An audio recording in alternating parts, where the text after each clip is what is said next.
Iran, but the Iranian leader says he'll stand by the agreement.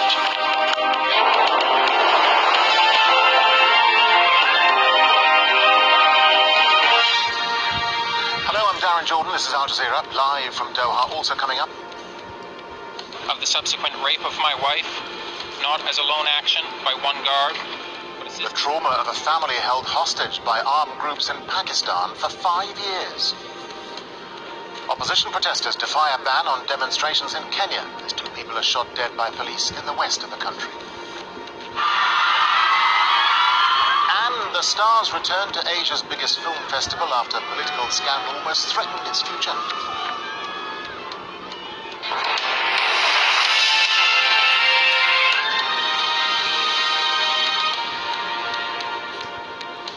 US President Donald Trump has laid out an aggressive new strategy on Iran. He says he won't certify Tehran's compliance with the 2015 nuclear deal and is calling on Congress to put more pressure on Iran's missile program.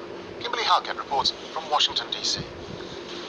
He's often threatened to tear up the landmark deal with Iran, but in the end, U.S. President Donald Trump stopped short of pulling out of the 2015 agreement to limit its nuclear program.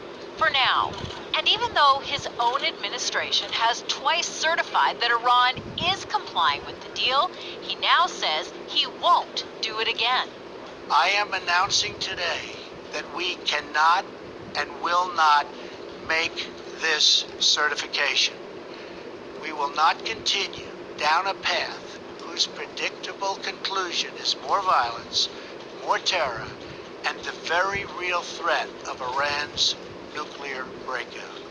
That is why I am directing my administration to work closely with Congress.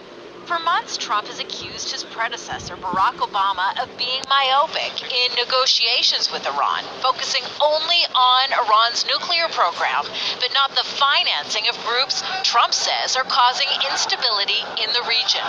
The president has directed the U.S. Congress to potentially revamp U.S. law to set up tough new standards.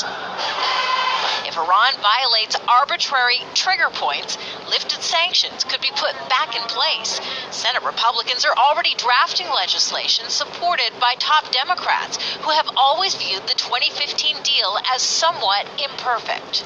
We're saying if they're not in compliance, we're all together on this. We're out. The administration also has its sights on another Iranian target, the country's Revolutionary Guard. New U.S. Treasury sanctions are being imposed, which Donald Trump says are long overdue. Critics say these actions put international relations at risk and could spell the end of the deal painstakingly negotiated over more than a decade. This deal was working. It was delivering. The Iranians were living up to it. The IAEA certified 8 times that Iran was adhering to the deal.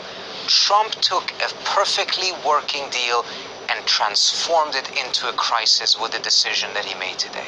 Donald Trump has shifted U.S.-Iran policy, and he's not entirely ruling out withdrawing from the agreement altogether. I may do that. The deal is terrible. But for all his tough talk against Iran, Donald Trump has for now taken little action, ceding that responsibility to the U.S. Congress to take the next steps, or none at all. Kimberly Halkett, Al Jazeera, Washington. Well, Iran's president says his country will commit to the nuclear deal as long as it's in Tehran's interest to do so. Hassan Rouhani added that Trump's speech was full of insults and fake accusations. Are you worried about Iranian missiles? What about those weapons you give every day to aggressor countries? And you're targeting the oppressed people of Yemen with planes and bombs that you built yourself? You don't have any protests about those weapons and that aggression. You targeted our oil platforms. You are always the aggressor in this region. Our weapons, our missiles are for defending ourselves. We have always been determined, and today we are more determined to defend ourselves. Well, Trump's decision is raising international concerns about the future of the nuclear deal. Al Jazeera's Mike Hanna reports from the United Nations. The Security Council went about its daily business, discussing Myanmar in a closed session, but the abrasive speech by President Trump certainly resonated in this building. Please raise The Iran deal was codified in a Security Council resolution back in 2015 at a time the US and the UN had different leaders. What has been agreed by the United States and European Union, also Germany, with Iran must be fully implemented. It is a very important deal. I'm sorry to see what is now happening. Diplomats of today are sorry too.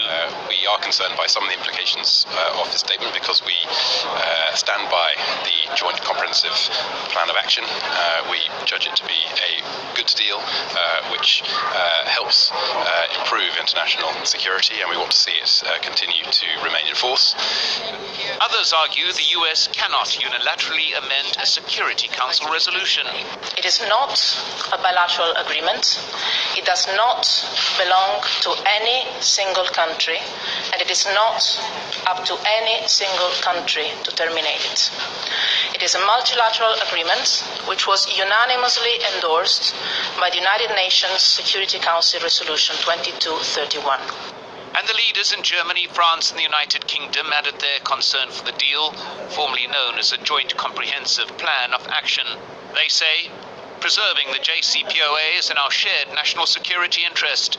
The nuclear deal was a culmination of 13 years of diplomacy and was a major step towards ensuring that Iran's nuclear program is not diverted for military purposes.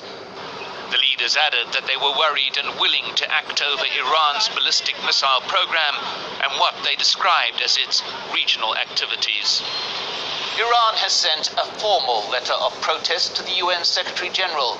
It says, "The Islamic Republic of Iran will not be the first to withdraw from the deal, but if its rights and interests in the deal are not respected, it will stop implementing all its commitments and will resume its peaceful nuclear program without any restrictions." The greatest concern, that Iran itself withdraws from the deal, shifting what was an internationally monitored and restrained nuclear process back into the darkness. Mike Hanna, Aljazeera, United Nations. A father's revealed what his family endured while held hostage in Pakistan for 5 years. Joshua Boyle and his American wife, Caitlin Coleman, have just returned to Canada. They were seized by the Taliban-linked Haqqani group while hiking in Afghanistan. The couple had 3 children while in captivity. I was in Afghanistan, helping the most neglected minority group in the world, those ordinary villagers who live deep inside Taliban-controlled Afghanistan, where no NGO, no aid worker, and no government has ever successfully been able to bring the necessary help. The stupidity and the evil of the Haqqani network's kidnapping of a pilgrim and his heavily pregnant wife, engaged in helping ordinary villagers in Taliban-controlled regions of Afghanistan, was eclipsed only by the stupidity and evil of authorizing the murder of my infant daughter, Martyr Boyle, as retaliation for my repeated refusal to accept an offer that the criminal miscreants of the Haqqani network had made to me. The parents of Caitlin Coleman have also spoken of their relief at her return.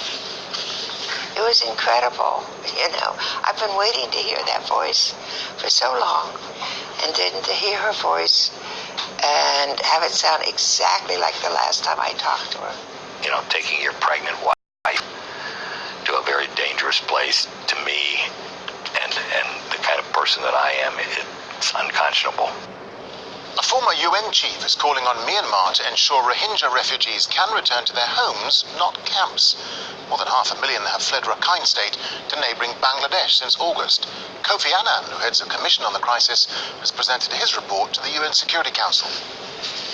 The international community is prepared to engage Myanmar and work on a common roadmap using the report of the Rakhine State Commission as a basis and to move forward. Commission rallies have